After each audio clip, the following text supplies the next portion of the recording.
Hi, this is Jason Cascarino. Welcome to the third season of the Lessons in Adolescence podcast, a production of the Remaking Middle School Initiative.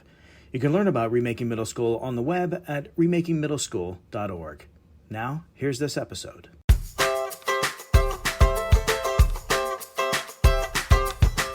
Hello and welcome to the Lessons in Adolescence podcast, where we explore the many facets that impact young adolescents in the middle school years, from the adverse to the awkward to the awesome. I'm your host, Jason Cascarino. Today, we have part one of my conversation with Rob Winstead and Maria Bninski from VMDO, a 45-year-old architectural firm headquartered in Charlottesville, Virginia. Rob is principal and K-12 studio leader for VMDO, and Maria is an associate architect. VMDO has built a long track record of leading-edge design in learning spaces, K-12 schools, higher education institutions, and community recreational buildings. The firm stands out in its use of research science to create learning spaces that are attuned to the learning and development of students. Physical space can be an especially powerful influencer of educational engagement and performance, as well as positive development for young adolescents in the middle grades. I think another thing that we're trying to do, again, in this time when students are trying to find themselves, is really put learning on display and create opportunities for exposure to career pathways, to learning opportunities, right? In a lot of schools, you've got corridors and you've got classrooms, and there's a door in between, and there might be a little skinny piece of glass where you can peek in there. But we're really trying to put learning on display and create opportunities for students to discover things that they may not know or understand. So, opening up that music classroom so students can see all those cool instruments that are there, or that STEM or robotics space where students might discover, wow, that looks really interesting. I might want to explore that opportunity. Here in part one of our conversation, Rob, Maria, and I talk about the beginnings of VMDO, the firm's approach to designing physical space to support the learning and development, as well as the health and wellness of youth, and young adolescents in particular, using developmental science and extensive stakeholder engagement as foundational guides. Then, in part two of our conversation, we talk about how VMDO works in partnership with educators, students, and communities to design learning spaces, what financial resources are required for these projects, and how to think about managing those costs over time, and how VMDO engages in research collaborations to contribute to the overall knowledge base in this area overlapping architecture and education. Part two will be released next week. Now, here's part one of my conversation with Rob Winstead and Maria Bninski. Rob, Maria, welcome to the podcast. I'm delighted to get the chance to talk with you. Thanks, Jason. Glad to be here. Yeah, thanks for having us. Really flattered to be here. When I was a young adolescent, I wanted to be an architect.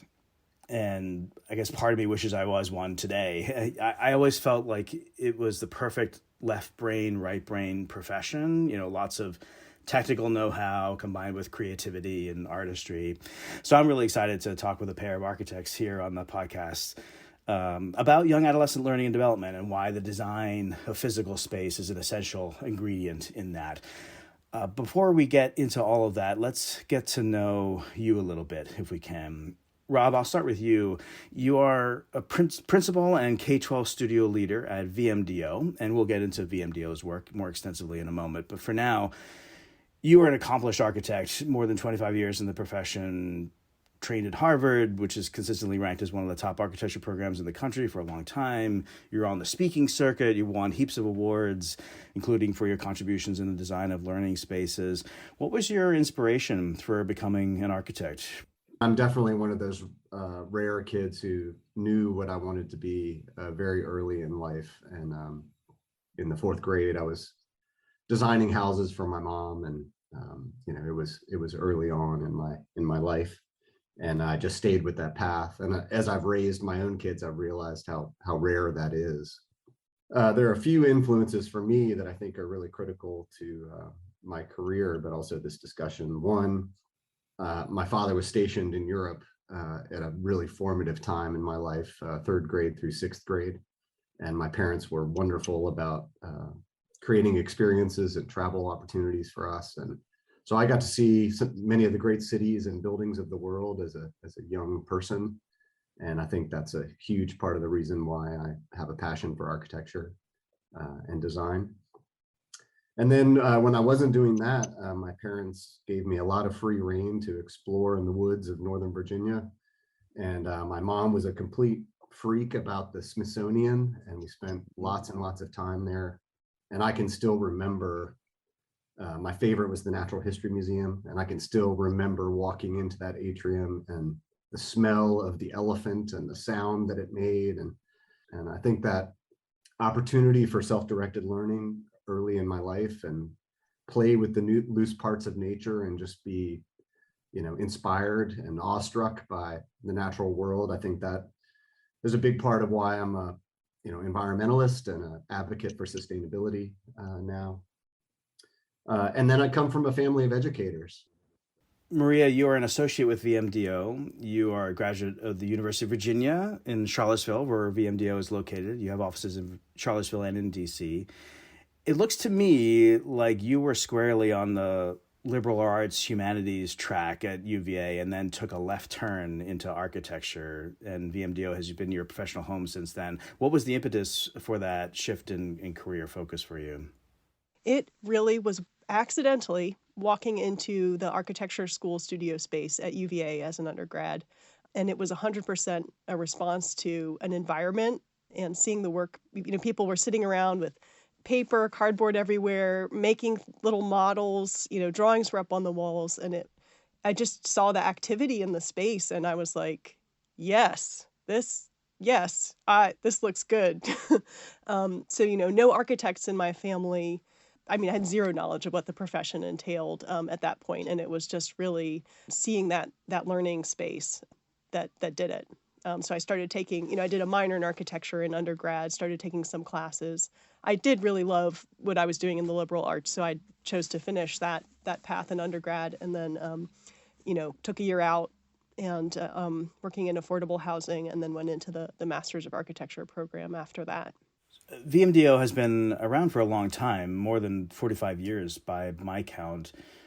Rob, tell us a bit about the firm. From what I've read, it seems like a very values-driven place. You talk a lot about culture, about engagement with the community, which seems like a good alignment with working in the education space. Just give us a primer on VMDO if you can. It started in 1976, and the myth is that VMDO actually started at a cocktail party. Our founding principal, Robert Vickery, was there talking to other professors about how difficult it was to practice architecture and teach architecture and keep those in balance. And apparently was challenged that it wasn't possible to have a successful practice in architecture and be a successful educator. And he said, I'll take that challenge. So he apparently grabbed 3 of his most ambitious graduate students and created an architecture firm. And they worked out of his basement in cutoff jeans and, just somehow figured out how to create an architecture firm. Actually, the first project that we had was a K-12 school project. So it's deeply ingrained in our DNA. And we like to think of ourselves still as a teaching practice, as a place where young architects come to learn and grow. And we focus very much on the development of our staff and bringing mission-minded people to the firm and developing a really strong culture around shared values. We're now a firm of more than 75 people, 2 offices, headquarters here in Charlottesville, and then an office in DC. And I would say most of our work is regional in the Mid-Atlantic, but we work all over. We're working in Miami right now. We've done work in Wyoming. We just designed a school in Seoul, South Korea. So we're working nationally and internationally now. And we have 3 practice areas: higher education, athletics and community, and then our K-12 practice. Maria, VMDO talks a lot about student-centered spaces. And being student-centered is a good practice in a lot of different aspects of education, from pedagogy and curriculum and even things like discipline policy. Before we get into the alignment with adolescent development specifically, which is the main focus here, just talk to me a little bit about how you all think about or approach the designing of physical space to influence and support the learning and development experience for students of all ages. Just tell us a little bit about that philosophy or approach. A lot of it has to do with educating ourselves about whatever particular age group or developmental stage we're talking about for a specific project. So it takes a long time to design a building, and there are just thousands and thousands of decisions involved. And so we're never going to have a peer-reviewed study that tells us what to do for each one of those decisions, as much as like we feel like we want one. So it's really about an image of the person, whether it's a 3-year-old or a 13-year-old or a 23-year-old who's going to be in the space, and just having this research-based and experience-based image of who those people could be, what they're dealing with in terms of growth and development, what their potential is, the nature of their relationships with the students, the other children or adolescents around them, or to the leader educator is, and how much autonomy they need. Access to what kinds of resources is going to be meaningful for them. It's really understand the image of that person and hold them and carry them with you as you sit down at your desk each day and make, like you say, creative and very technical decisions. And VMDO, as you mentioned, works up and down the education curriculum. When you consider the developmental needs of young adolescents, on this podcast, we talk a lot about things like identity and self-discovery, sense of community and belonging, a sense of agency, voice. What are some examples of how you've shaped the design of physical space to fit those specific aspects of adolescent development? We recognize that we're architects, and a building is never going to replace an engaged student or an inspired teacher or an involved parent or a supportive community. But we do believe that buildings matter. It's not neutral. And we've all been in places where, the building is a negative, influence on our experience. And those are pretty easy for us to bring to mind. But the opposite is also true, that buildings, spaces in which we're learning can also support and enhance that learning experience and the goals of the instruction, curriculum, and overall experience of the learner. And so that's really what we're trying to do. And for us, it really begins with a deep engagement with as broad a group of stakeholders as possible, and really trying to understand, like Maria said, what is their experience, what are their needs, what are their goals and aspirations. But when it comes to adolescence, we do know a little bit about kind of brain science and development. I worked a few years ago on a competition designing a classroom in the future, and I was working with 16 or 18 sophomores and juniors in high school at the Napa New Tech High School. And we did a love-hate exercise where we asked them, tell us about a learning environment that you loved, and then tell us about a learning environment that you hate. They described an early learning or K-1 classroom as the environment that they loved. And then when we dug deeper into that, it was an institutionalized version of home. They felt a strong connection with a trusted adult. They spent a lot of time outdoors. There was a variety of activities, a variety of different learning environments, and the learning was very experiential. There were living things for them to care for, the gerbil in the classroom and all these things. And they loved learning. And to a student, the environments that they hated were middle school and high school classrooms, the computer lab with all the fixed furniture, the space where everybody's in rows facing forward and the teacher is in a command and control, posture. And, for me, it was an incredibly powerful moment because I realized, like, we are designing out the love of learning for students. And I think that really limits their potential as lifelong learners. It's everything from how do we break down a large learning environment into smaller learning communities where students can feel connected to a group. And there's some really great research out there that says, our tribes are somewhere around 125 to 150 people. And once we get beyond that, we start to lose track of people. We don't really know them in a personal way. So it's, breaking down and organizing the learning environment all the way down to like providing a variety of furniture and equipment within a classroom so that students can choose the kind of learning posture and the space that makes them most comfortable for their learning. In adolescent, you got a boy that's 4'3" and a girl who's 6'2", and there's such a variety of sizes and shapes and types of people, but we're sticking them all in the same hard plastic chair and the same rigid desk.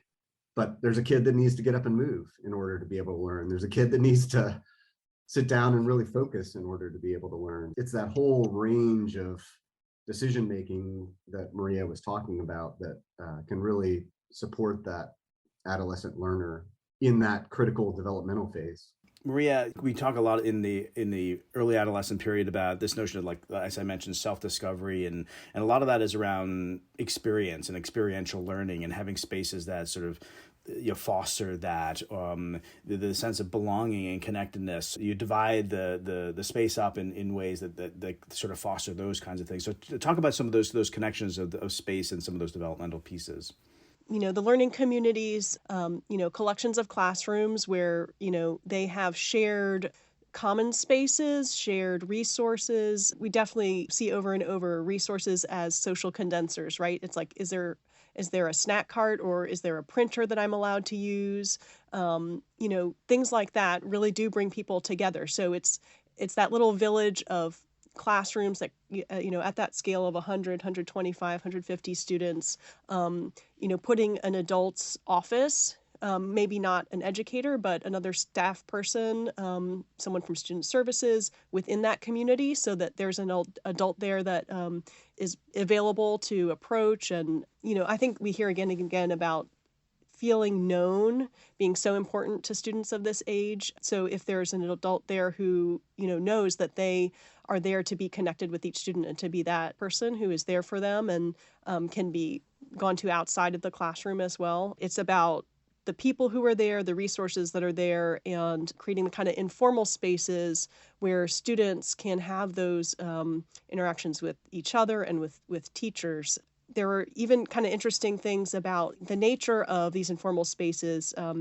Just came across a really interesting study that used machine learning to analyze patterns of inhabitation in plaza spaces, and an age distinction emerged where younger people, adolescents, they wanted to be able to sort of climb up a little bit on, some big steps, or if there were features that were accessible that were above 3 feet, and being able to kind of look down and watch the action. But there was also this cycle where, they wanted to be able to move back and forth to, sort of be down at the focus area that everybody's watching, and then be able to move out. And so I think, designing spaces that are tuned to this kind of fluid experience, they want to be able to choose, am I in the limelight? Am I in the audience? Or maybe I just need to go off stage for a little bit. I think it's that sort of continuum of social engagement or social intensity to the informal spaces is really important. I do think this is a really important age. I mean, this is important at every age, but I do think this is a really important age where we support young people in their health and wellness. But even just things like physical activity, healthy eating, opportunities to recharge and reflect, and building those into our environment. So, VMDO has written, working with researchers at UVA and University of Nebraska, physical activity design guidelines for school architecture and healthy eating design guidelines for school architecture. And those are some relatively simple and research backed approaches, just to help students be a little bit healthier, so that they can really focus on their learning. I think another thing that we're trying to do, again, in this time when students are trying to find themselves, is really put learning on display and create opportunities for exposure to career pathways, to learning opportunities, right? In a lot of schools, you've got corridors and you've got classrooms, and there's a door in between, and there might be a little skinny piece of glass where you can peek in there. But we're really trying to put learning on display and create opportunities for students to discover things that they may not know or understand. So, opening up that music classroom so students can see all those cool instruments that are there, or that STEM or robotics space where students might discover, wow, that looks really interesting. I might want to explore that opportunity. That was Rob Winstead and Maria Bninski from VMDO. You can learn more about VMDO online at vmdo.com or on Facebook, Twitter, Instagram, and YouTube at VMDO Architects. Remember to look out for part 2 of my conversation with Rob and Maria next week on the Lessons in Adolescence podcast, where we feature conversations with researchers, practitioners, program developers, and advocates for young adolescents in the middle school years. Recently, I interviewed Ron Berger, longtime educator and program developer, and now senior advisor teaching and learning for EL Education. Beginning more than 30 years ago, EL Education was born out of the outward bound model of experiential learning that centers around young people and adults building strong bonds with each other and exploring and influencing the world together rather than alone, an approach to education that has particular resonance for young adolescents. What if school were more like an outward bound trip?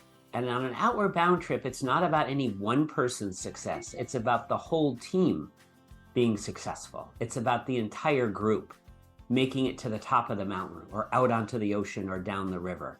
And your job is not just to get yourself to the top of the mountain, it's to get all of your crewmates up to the top of that mountain. In contrast, school is kind of an individual sport, right? Like everyone out for herself or himself or their self. Everyone is trying to get ahead, and it's not your job to help anyone else.